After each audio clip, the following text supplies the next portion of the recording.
થોડીવાર પછી તેણે માથું ઊંચું કરીને જોયું તો સામે મેજ પર બંગડીઓ મૂકી હતી. તે બંગડીઓને અડી પણ નહીં. પલંગ પાસે જ સૂટકેસ રાખી હતી. તે વિચારવા લાગી. સવારના પહોરમાં જ આ સૂટકેસ લઈને પિયર પાછી ચાલી જાઉં. પરેશને ભલે અહીં એકલો પડ્યો રહેવા દે, પરંતુ ત્યાં જઈને કહેશે શું, કયું બહાનું બતાવશે? લીના ઓટોરિક્ષામાંથી સામાન ઉતારી રહી હતી. ત્યાં જ સામે શોભા ભાભી દેખાયા. અરે લીના, તું તો કાલે આવવાની હતી ને? હા ભાભી, પરંતુ ત્યાં રમખાણો ફાટી નીકળ્યા છે, તોફાનનું વાતાવરણ છે. કદાચ ગરબડ થાય તો મુશ્કેલીમાં મુકાઈ જાઉં. માટે આજે જ આવી ગઈ. સારું થયું કે તું આવી ગઈ. પરેશ ઘરે જ છે. તારી પેલી નોકરાણી રજની પણ આજે જ આવી છે. સારું, તેણે વાત પૂરી કરી. રાજેશ તો રિક્ષામાંથી ઉતરીને તરત જ તેના મિત્રો પાસે રમવા ચાલ્યો ગયો હતો. લીનાએ એકલીએ સામાન ઉતાર્યો અને તે ઘર તરફ ચાલવા લાગવી. સારું થયું કે પરેશ ઘરે છે, તે ખુશ થતી મનમાં જ બોલી. તેણે ધીરેથી દરવાજો ખટખટાવ્યો. કદાચ અંદર જોરથી મ્યુઝિક સિસ્ટમ ચાલુ હશે એમ માની તેણે 2 વાર ડોરબેલ વગાડી. છતાં દરવાજો ન ખુલ્યો. સાંજના 5 વાગ્યા છતાં શું પરેશ ભરનિદ્રામાં હશે તે ઊભી વિચારવા લાગી. તેણે ફરી જોરથી ડોરબેલ વગાડી. કોણ છે? આવું છું, કહી પરેશે અંદરથી બૂમ પાડી. લીનાને લાગ્યું કે પરેશને દરવાજો ખોલવાની કોઈ ઉતાવળ ન હતી. હાથમાં સામાન પકડીને ઊભા રહેવામાં તેનો બધો જ ઉત્સાહ ઓગળી ગયો. દરવાજો ખોલતા જ પરેશ આશ્ચર્યથી બોલી ઉઠ્યો, અરે તું તો કાલે આવવાની હતી. હા, ભૂલ થઈ ગઈ કે આજે આવી ગઈ, તેણે ચીડાઈને કહ્યું. મેં તો અમસ્તું જ કહ્યું. તે કાલે આવવાનું લખ્યું હતું. એટલે સૂઈ રહ્યા હતા? લીનાએ હકો કરતા પૂછ્યું. ના, જરા માથું ભારે લાગતું હતું, તેથી પડી રહ્યો હતો. રજનીને કહોને ચા બનાવી આપે. તે તો ક્યારનીય ચાલી ગઈ. સારું, હું જાતે જ બનાવી લઈશ.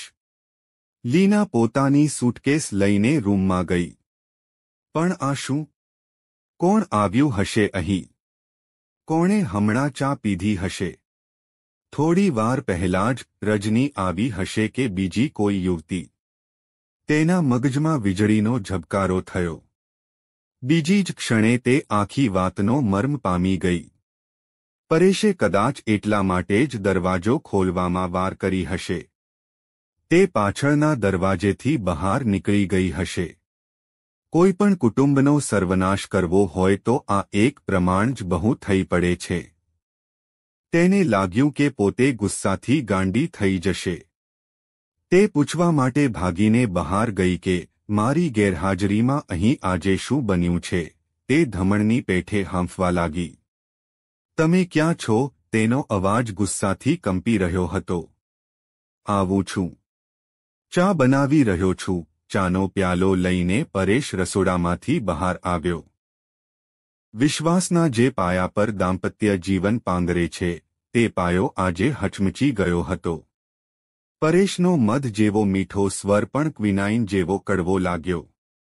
તેને પરેશ પર એટલો બધો ગુસ્સો ચઢ્યો હતો કે થપાટ મારીને બધી જ ચા ઢોળી નાખે અને પરેશને હલબલાવી નાખીને કહે, મારે નથી પીવી તમારી ચા. પહેલા મને કહો કે મારી ગેરહાજરીમાં આજે ઘરમાં કયો ખેલ થયો? મારી સાથે આવો વિશ્વાસઘાત કેમ કર્યો? બીજાની ચારિત્ર્યહીનતા પર તો ખૂબ લેક્ચર આપતા હતા. હવે તમારી કલંકથા કહો. પરેશ રસોડામાંથી બહાર રૂમમાં આવ્યો તે જ વખતે રાજેશ પણ બહારથી આવ્યો. આમ બંને એક સાથે આવ્યા તેથી તેણે પોતાના ઉપર કાબૂ રાખી લીધો. ગુસ્સાને કારણે તેની આંખોમાં આંસુ આવી ગયા હતા. બેટા રાજેશ, પિતા પરેશના આટલા શબ્દો સાંભળતા જ રાજેશ પપ્પાના ગળે વળગી પડ્યો. પરેશ તેને મીઠો ઠપકો આપવા લાગ્યો. મેં તારી સાથે કિટ્ટા કરી લીધી છે. રાજુ, તું નાનાજીના ઘરે જઈને મને ભૂલી ગયો. તે પત્ર લખવાનું પ્રોમિસ આપ્યું હતું ને. હવે હું તારી સાથે નહીં બોલું. રાજેશ હસતા હસતા બહાના બનાવી રહ્યો હતો. જો કોઈ બીજો દિવસ હોત તો પિતા પુત્રના વાર્તાલાપનો લીના પણ આનંદ માણત, પરંતુ આજે તેના હૃદયમાં જ્વાળામુખી ધખી રહ્યો હતો. તે પરેશને એકાંતમાં મળવા માટે બેચેન હતી. દીકરા રાજેશની હાજરીમાં તે કંઈ જ ન કહી શકી. પોતાના રૂમમાં આવીને તે જે અવશેષોને જોઈ રહી હતી તે એક શર્મજનક વિશ્વાસઘાતની ચાડી ખાઈ રહ્યા હતા. તે હજી ચા ન પીધી. ઠંડી થઈ જશે. ચાનો પ્યાલો લઈ પરેશ તેની પાછળ પાછળ આવ્યો. તેને ખબર હતી કે શ્રીમતીજીનો મિજાજ સાતમા આસમાનમાં હતો. પરંતુ લીનાને બકારી આવવા લાગી. તેથી તેણે ઘૃણાથી મોં ફેરવી લીધું. મારે નથી પીવી ચા. કેમ? ફરી ગરમ કરી લાવું? ના, પહેલા તમે મને એ કહો કે મારા રૂમમાં શું થયું હતું. તે રજની આવી હતી તારા રૂમમાં. પરેશનું મોં પડી ગયું. તે તો હું સમજી ગઈ, પરંતુ આ બધા શાના પુરાવા છે? તે ડો પ્રમોદના બાબાને લઈને આવી હતી. તેણે અહીં બધું અસ્તવ્યસ્ત કર્યું છે. તમે તેને ઘરમાં કેમ આવવા દીધી? હું ઘરમાં નથી તેમ કેમ ન કહ્યું? દરવાજો ખુલ્લો હતો. તેથી તે અંદર આવી ગઈ. પછી હું શું કરી શકું? પરેશે પોતાના બચાવમાં કહ્યું. જે કરવું જોઈએ તે જ કર્યું છે, તેણે વ્યંગમાં કહ્યું. પરેશે પલંગ પર પડેલા મોગરાના ફૂલ, લાલ કાચની બંગડીના ટુકડા અને ઓશિકે ચોટેલ મોતી જડેલો ચાંદલો હટાવી ચાદરને વ્યવસ્થિત બિછાવી, પરંતુ આક્રોશને કારણે લીના ચૂપચાપ પૂતળાની જેમ બેસી રહી. હું બજારમાં જાઉં છું. સોનીએ આજે તારી બંગડીઓ આપવાનું કહ્યું છે, પરેશે ધીરેથી કહ્યું. મારે નથી જોઈતી બંગડીઓ, તેને જ આપી આવો. તેણે આગ ઝરતી આંખોથી જોયું. પરેશની નજર ઝૂકી ગઈ. ધીરેથી પગમાં ચંપલ પહેરી તે બહાર ચાલ્યો ગયો. કેવો ગાય જેવો બની ગયો છે આ માણસ. આજે મને આ રીતે જોઈ ગયો હોત તો શું તે સહન કરી શકત? ચૂપચાપ તેણે પલંગની ચાદર ખેંચીને બાથરૂમમાં નાખી દીધી. કબાટમાંથી બીજી ચાદર કાઢીને પલંગ પર પાથરી અને ઢીલીચ થઈને સૂઈ ગઈ. તેણે પલંગની ચાદર તો જરૂર બદલી હતી, છતાં ક્યાંક કશુંક અણીદાર કાંટાની જેમ ભોંકાતું હતું. તેણે રાજેશના જન્મ સમયે રજનીને રસોઈ બનાવવા માટે રાખી હતી. તેને જોઈને કહેવું મુશ્કેલ હતું કે તે ઘરની નોકરાણી હશે. તે ભારે ભારે સાડીઓ પહેરતી, જુદા જુદા ચાંદલા લગાવતી. તેના વાળમાં હંમેશા ગજરો રહેતો હતો. હાથમાં ઘણી બધી બંગડીઓ અને સેથીમાં કંકુ હંમેશા ચમકતું રહેતું. તેને જોઈને પહેલીવાર જ તેને લાગ્યું હતું કે શ્યામ રંગ પર કંકુની લાલી જેવી શોભે છે, તેવી શોભા ગોરા રંગ પર ક્યારેય ન આવી શકે. આ તો સાજ શણગારની વાત થઈ, પરંતુ કુદરતે પણ રજનીને મન મૂકીને ઘડી હતી. તેના શરીરનો બાંધો ખૂબ જ સુડોળ હતો. વિશેષ કરીને તેની આંખોનું સૌંદર્ય અનુપમ હતું.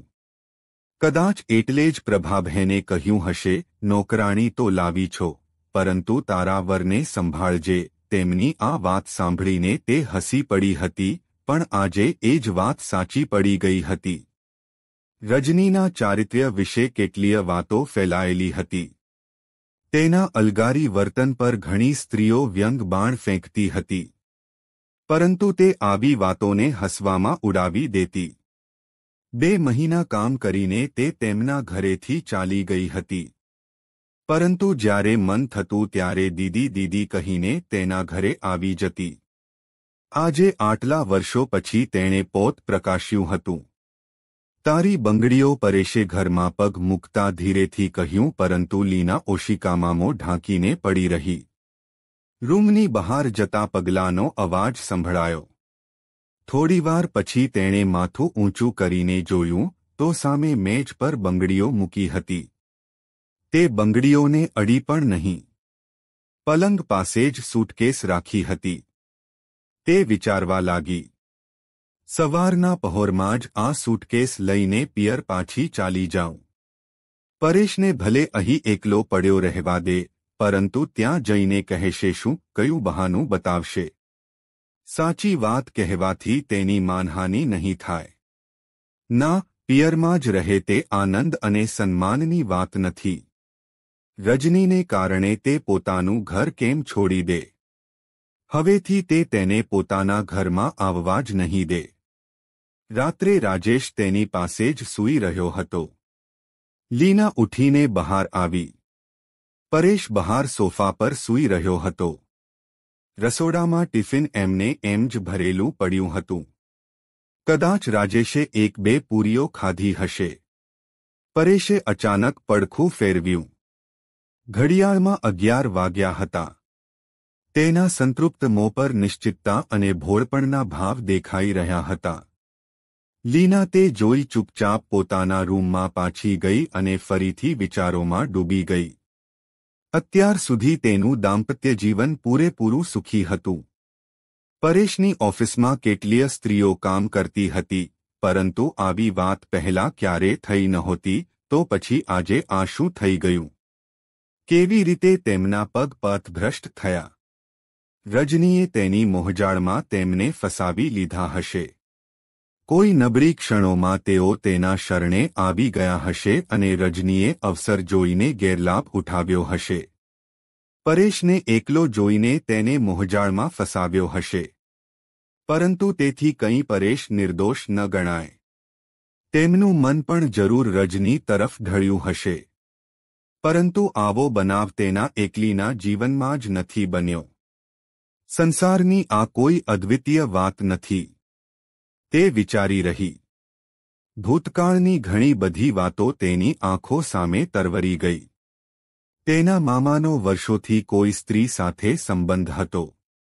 આ વાતની મામીને જ નહીં, માને પણ ખબર હતી, પરંતુ મામી અંગે કશું જ કહેતા નહીં. એકવાર માએ મામીને કહ્યું પણ હતું, ભાભી તમે કેવી રીતે આ બધું ચૂપચાપ સહન કરો છો? કશું કહેતા કેમ નથી? માના પ્રશ્નના ઉત્તરમાં મામીએ કહ્યું હતું, શું કહું?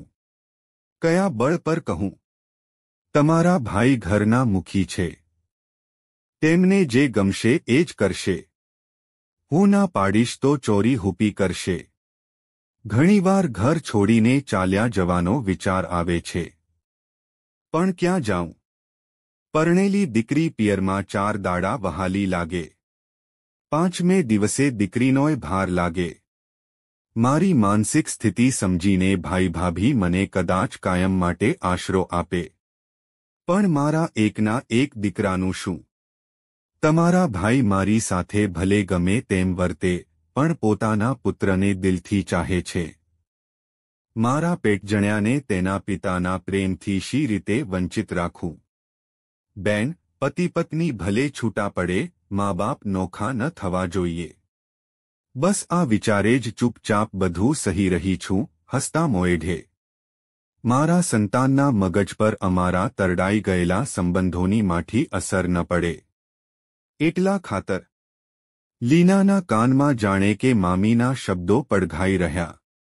આજે તેણે પોતાની જાતને મામીના સ્થાને ઊભેલી અનુભવી. મામીની વાતમાં તથ્ય હતું. ગમે તેમ તોય પરેશ રાજેશને દિલોજાથી ચાહતો હતો. તેણે મનોમન નિર્ધાર કરી લીધો. તે ક્યારેય ઘર છોડીને જવાનો વિચાર સુદ્ધા નહીં કરે. તે રાજેશને પિતાના પ્રેમહુંફથી વંચિત નહીં રાખે. તે પરેશ સાથે પણ એવી રીતે રહેશે જાણે કાંઈ બન્યું જ નથી, પણ માત્ર રાજેશની હાજરીમાં. બાકી હવે તે પરેશને ચોક્કસપણે પતિના હકથી વંચિત રાખશે. હવેથી પરેશ ક્યારેય તેના દેહને સ્પર્શી નહીં શકે. પરેશને તે ક્યારેય માફ નહીં કરે. પરેશે તેની પીઠ પાછળ જે કર્યું તે જ જો તેણે કર્યું હોત તો પરેશ ચલાવી લેત ખરો. કદાપી નહીં. તો પછી તે પોતે પણ શા માટે ઢીલું મૂકે? પરેશને તેના આ ગુનાની સજા આજીવન ભોગવવી પડશે. હવેથી તે આ ઘરમાં રહેશે, પૂરા હકથી રહેશે, પણ માત્ર રાજેશની માતા બનીને. જો તમને આ વિડિયો ગમ્યો હોય તો લાઇક કરો, મિત્રો સાથે શેર કરો અને ચેનલને સબસ્ક્રાઇબ કરો. ધન્યવાદ.